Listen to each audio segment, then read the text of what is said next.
ఉత్సాహంగా ఉల్లాసంగా చదువు సాగాలి, గొప్ప గొప్ప ఉద్యోగాలు సాధించాలి. Vignan deemed to be university. Look ఎలా ఉంది లాస్ట్ సినిమాతో కంపేర్ చేస్తే? విజయ్ దేవరకొండ కంప్లీట్గా ఫస్ట్ హాఫ్లో 3 అవతార్స్లో కనిపించిండు. ప్రెసెంట్ అయితే చాలా బాగుంది cinema. It's like A slow poison. చాలా బాగుంది సినిమా. సెకండ్ హాఫ్ కూడా బ్యాంగర్ అండి, అసలు బ్యాంగర్. ఏమైనా ఉందా? మొత్తం రొమాంటిక్ లేదు, యాక్షన్ ఉంది, డ్రామా ఉంది. ఎప్పుడు చూసే కమర్షియల్ మూవీస్ లాగా హీరోని ఇట్లా లేపాలి అట్లా లేదు. ఎగ్జాక్ట్గా స్టోరీకి ఆన్ పాయింట్ ఉంది. ఇంకా గౌతమ్ తిన్ననూరి గురించి తెలిసిందే, ఎక్కడైతే ఆ గూస్ బంప్ మూమెంట్స్ రావాలో అక్కడ బాగా వేసాడు. చాలా బాగుంది నిజంగా.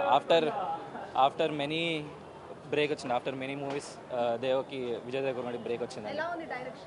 డైరెక్షన్ చెప్తున్నా కదా, ఇంకా గౌతమ్ తిన్ననూరి అంటే ఇంకా ఏం ఎక్స్పెక్ట్ చేస్తారో, ఎప్పుడు ఆ ఎమోషనల్ జర్నీ డ్రామా అట్లా కాకుండా కమర్షియల్గా ఇది యాక్షన్ మూవీ ఎలా తీయాలో అలా తీశారు. సినిమా అయితే చాలా బాగుంది, ఎక్సలెంట్గా ఉంది. ఈ సినిమాలో విజయ్ దేవరకొండ కొత్తగా కనబడబోతున్నాడు.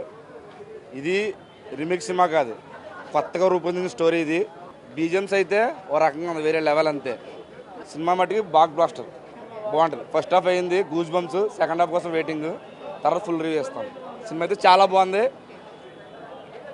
దేవరకొండ ట్రోల్ చేయడం మానేయండి. ఇంకా ఈ సినిమా ఇట్టు కొట్టాడు అన్నయ్య, చూసుకోండి, గుర్తుపెట్టాడు అన్నయ్య. దేవరకొండ అన్న ఇట్టు కొట్టావు. ఫస్ట్ హాఫ్ బాగుందండి, దట్ పవర్ఫుల్ ప్లాట్ బాగుంది మూవీలో. And Vijay Deverakonda decent take బాగున్నది.